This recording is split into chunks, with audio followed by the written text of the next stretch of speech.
It's Jen. How are you today? It is Wednesday when I'm filming this, which means I posted the last episode of the Happy Loops Afghan just a little over 2 days ago.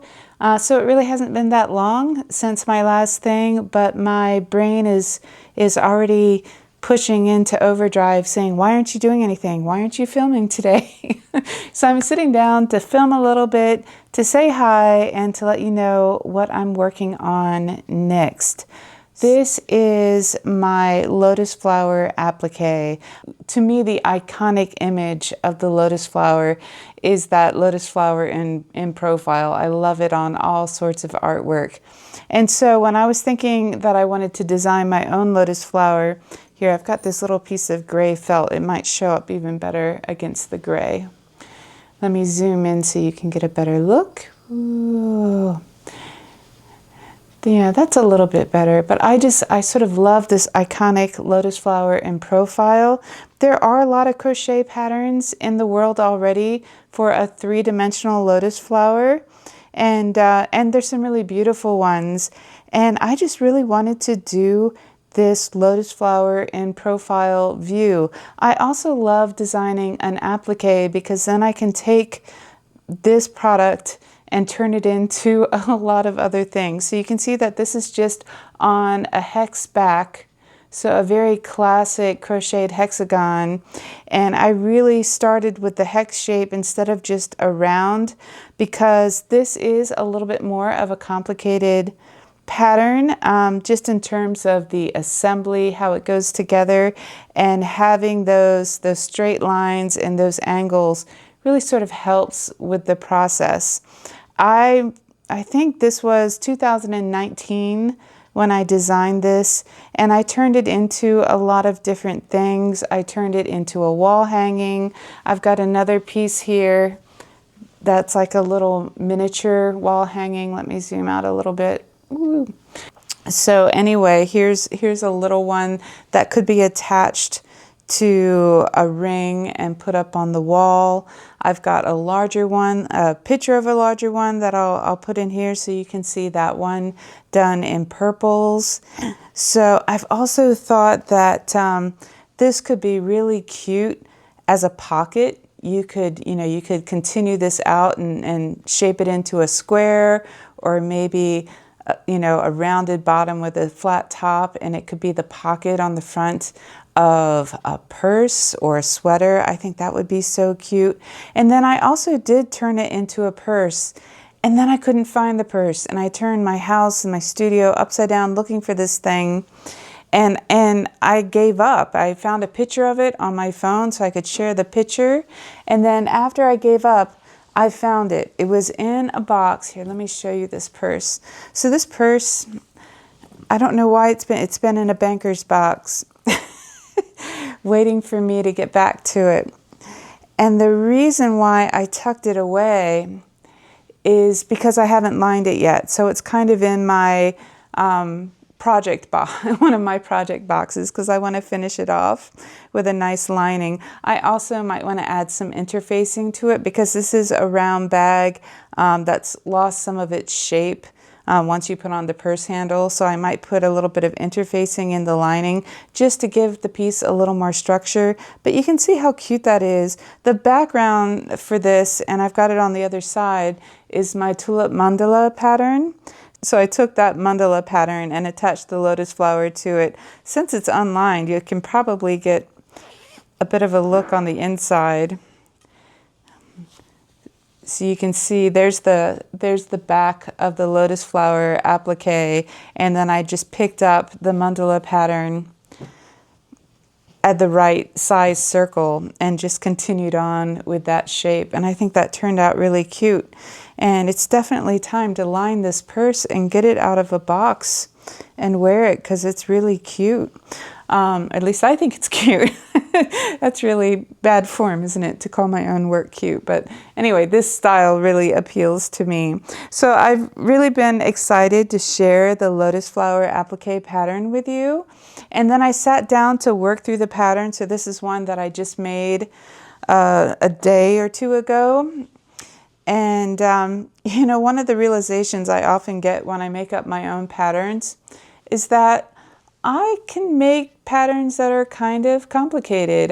You know, a lot of my designs aren't, I mean, I do have some beginner-friendly designs, but some of them are definitely living a little bit more in intermediate to a little bit more of a challenge. And that's definitely true for this lotus flower, in part because you really need to be comfortable attaching like these 4 sepal leaves. These are crocheted all with one continuous thread and attached to the base at 2 points. And so that's, you know, if you've never done any kind of piecework or, you know, like that, I could see that being a little bit more challenging. Also, even the way that I created the base was a little bit harder. So after I made this one, I was like, is this how I want to present this pattern? And then I just started to play around with other options. I was at the coffee shop this morning, and I just finished this one in a really pale pink, which is so pretty. This really reminds me of a very common lotus flower color. This one I did, instead of a hexagon, I did just your classic round. It does have a seam because it's not a continuous round, and I really don't worry about the seam here.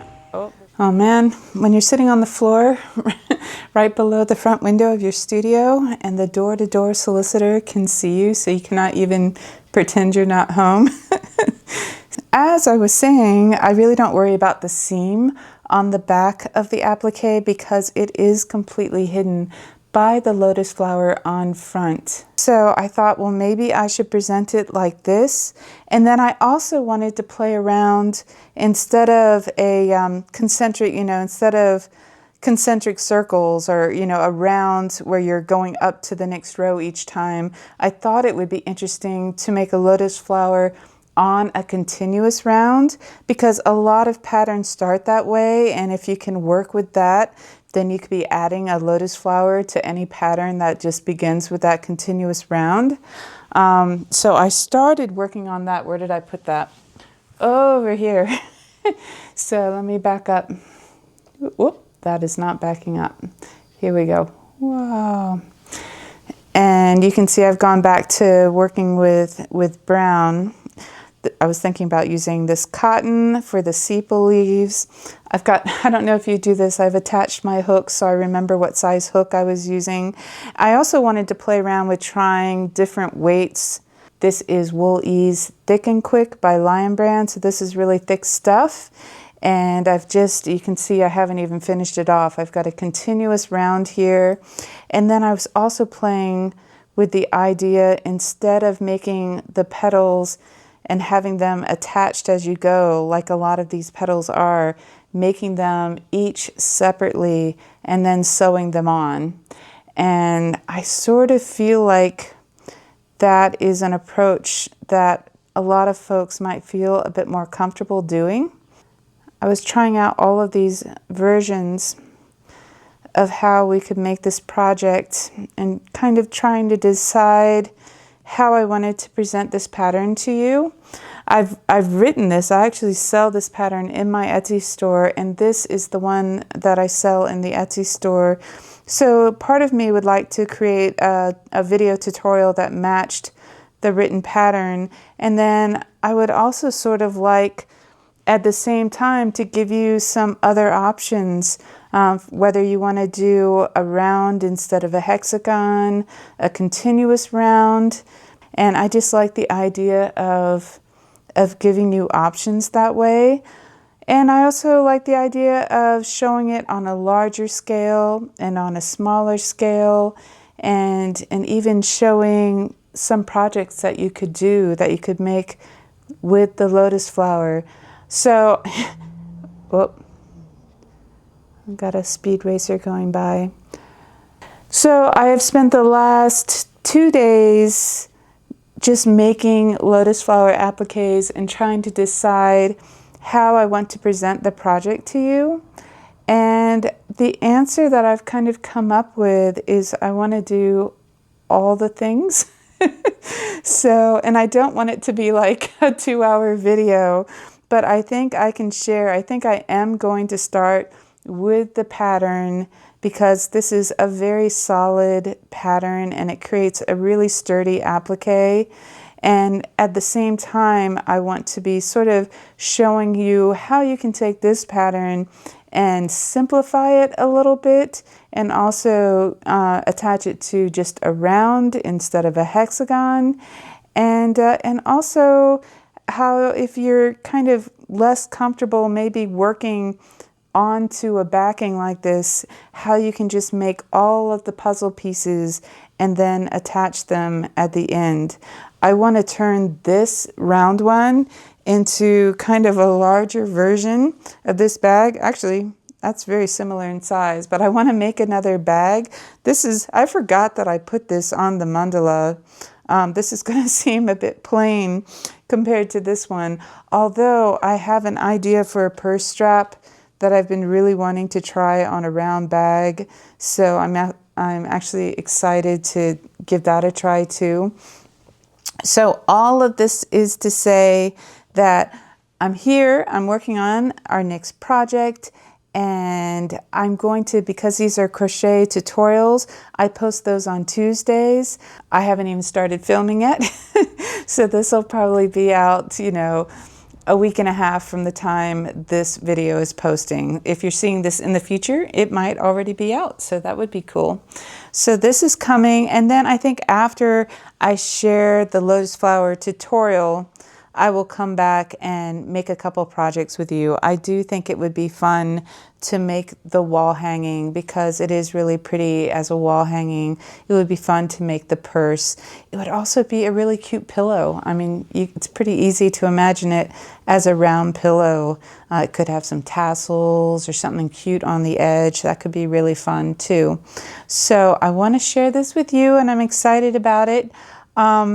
The other thing I was just going to share in the spirit of show and tell is that while I was hunting for this bag that was really, really hiding from me, I ran into an old product of mine that I used to make. Here, let me bring the felt out. So a while back, I got into making what I called Fiberpunk jewelry. So here's one of the boxes I used to package these in. And I called it Fiberpunk because it was kind of chunky metal jewelry that was punked out with fiber. So this one, I was wearing this one a minute ago because it sort of matches my outfit today with the pink. But the idea behind Fiberpunk is to combine the really soft and delicate fiber beads with more industrial chain and other metals, aluminum jump rings.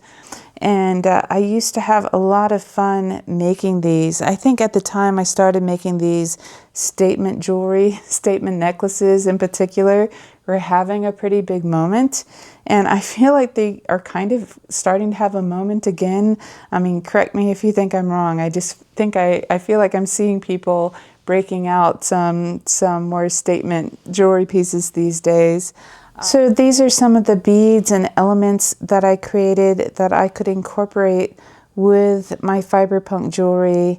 So I just had fun taking fiber beads and mixing them with metals and glass beads and charms and all sorts of things to create just little pieces of Fiberpunk jewelry. This one has a little crown charm. It just gives you the opportunity to really play. This one has the little glass bead on the end. So if you're someone who likes to play with beads, who likes to make their own jewelry, who crochets and would like to combine all of those things together, and this sort of seems like fun to you, let me know because this is something we could do in a future video. But since I ran into these today, I just thought I would share them with you and see what you think. Would you ever want to make some Fiberpunk jewelry with me? And if the answer is no, that's okay. I won't take it personally. I do sometimes just make weird stuff, and I don't have like a huge audience, so I don't have people to tell me, no, Jen, that's just weird. I think you're the only person who likes that. And you know, if that's true, that's totally fair. So I will see you on a Tuesday in the near future with this crochet tutorial. Thank you so much for watching today. I hope you're doing super well, and I will see you next time. Bye for now.